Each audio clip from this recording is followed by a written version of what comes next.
Hi అండి, welcome to ఉబా official. ఈరోజు నేను ఒక ఆకుకూర చేస్తున్నాను. దాని పేరు బంకొంటి కూర అంటారు. ఇది ఈ సీజన్లోనే దొరుకుతుంది. దీన్ని శుభ్రంగా ఒక 5 సార్లు కడుక్కొని చిన్న ముక్కలుగా కట్ చేసుకోవాలి. ఇప్పుడు చిన్న చిన్న ముక్కలుగా కట్ చేసుకుందాం ఈ ఆకుకూరని.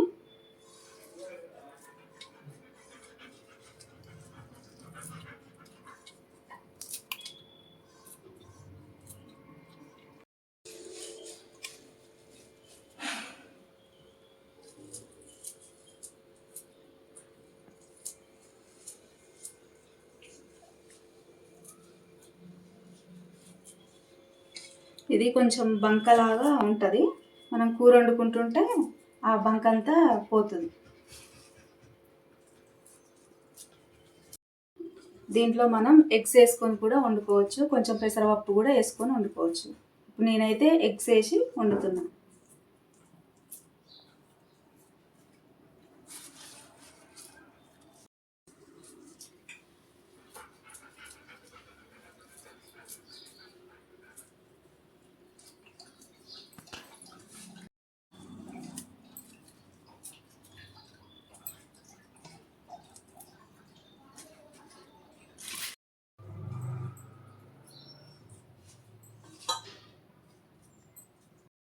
ఇప్పుడు ఇలా అయితే చిన్న చిన్న ముక్కలుగా కట్ చేసుకున్నాను బంకొంటి కూరని. ఇది కొంచెం బంకగానే ఉంటుంది. కూర వండుకునేటప్పుడు ఈ బంక అంతా మనకు పోతుంది ఫ్రై అయ్యే కొద్దీ. ఇప్పుడు కూర వండుకుందాం.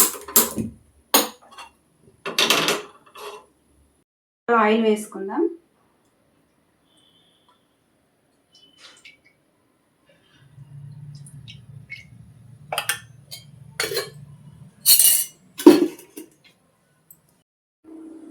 ఇప్పుడు ఆయిల్ వేడైపోయింది. కొన్ని ఆవాలు వేసుకుందాం, కొంచెం జీలకర్ర,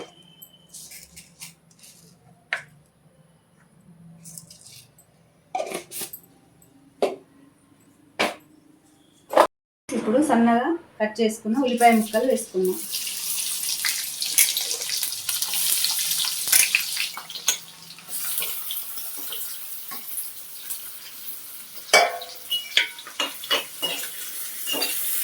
మంచిగా కలుపుకోవాలి.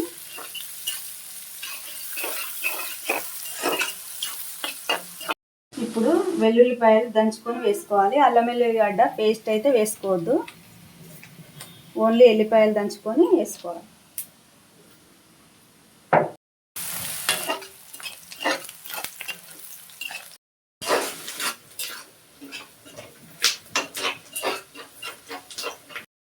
ఇప్పుడు కొంచెం పసుపు వేసుకుందాం.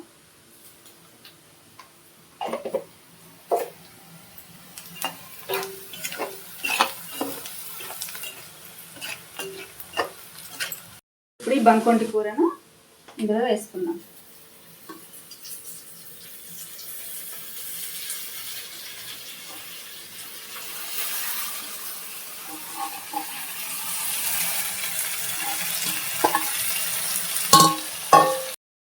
ఇప్పుడు సాల్ట్ అయితే వేసుకుందాం.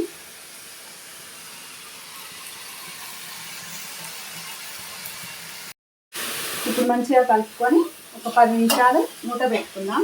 అప్పుడప్పుడు మధ్య మధ్యలో కలుపుకోవాలి.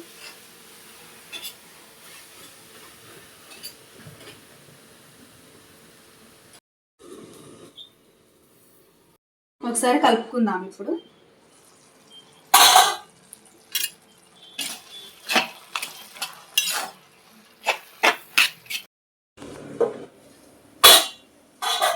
కారం అయితే వేసుకుందాం.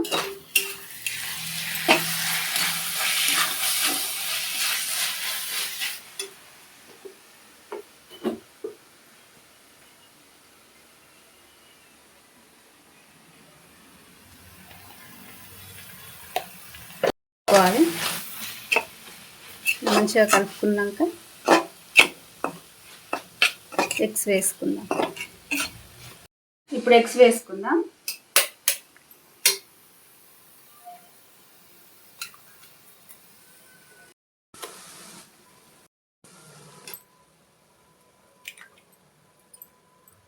ఇప్పుడు మూత పెట్టుకొని అప్పుడప్పుడు కలుపుకుందాం.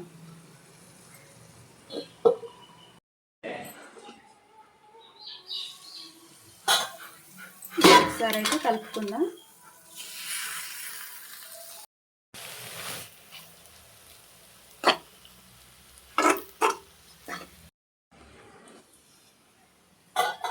ఇప్పుడు కొంచెం ధనియాల పొడి వేసుకుందాం. మంచిగా ఫ్రై అయిపోయింది. మంచిగా కలుపుకోవాలి.